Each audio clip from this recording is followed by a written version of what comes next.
అందరికీ నమస్కారం. Welcome to Prajakshetram. TDP Janasena పొత్తు ప్రకటన తర్వాత అప్పటి వరకు నడుస్తున్న టీడీపీ రేసులో వైసీపీని దాటడానికి పరిగెత్తడం మొదలెట్టింది. రాష్ట్ర భవిష్యత్తు దృష్ట్యా జన సైనికులు వారిస్తున్న టీడీపీ నష్టపోతే తాము బలపడొచ్చు అనే దురాలోచన లేకుండా టీడీపీతో పొత్తుకు ముందుకు వచ్చిన పవన్ కళ్యాణ్ గారిని టీడీపీ నెమ్మదిగా మోసగిస్తూ వస్తుందా, జనసేనను వీలైనంతగా తగ్గించడానికి టీడీపీ ప్రయత్నిస్తుందా అనే అనుమానాలు గత కొన్ని రోజుల నుంచి జన సైనికులు వ్యక్తం చేస్తున్నారు. గతంలో కొన్ని వీడియోల్లో చెప్పినట్టు పొత్తు అవసరం జనసేన కంటే టీడీపీకే ఎక్కువగా ఉంది.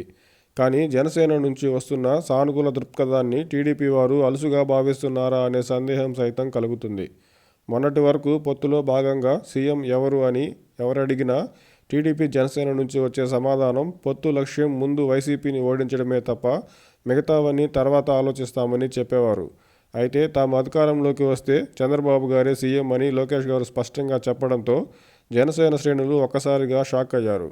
దాటవేస్తూ వచ్చిన ప్రశ్నకు లోకేష్ గారు సమాధానం చెప్పడం, జనసేనకు 25కు మించి సీటు ఇచ్చేది లేదని కొన్ని టీడీపీ అనుకూల సోషల్ మీడియాలలో టీడీపీ నేతలు చేస్తున్న వ్యాఖ్యలు అలా ఉండగానే తాజాగా ప్రశాంత్ కిషోర్ గారితో భేటీ, ఇలా గత కొన్ని రోజులుగా వరుసగా టీడీపీ కేంద్రంగా జరుగుతున్న చర్యలు, వారు మాట్లాడుతున్న మాటలు జన సైనికుల్లో ఉన్న అనుమానాలను బలపరచడంతో పాటు ప్రశాంత్ కిషోర్ గారి రాక పవన్ కళ్యాణ్ గారికి చెక్ పెట్టడానికే అని కొంతమంది జనసేన అనుకూల వాదులు అభిప్రాయపడుతున్నారు.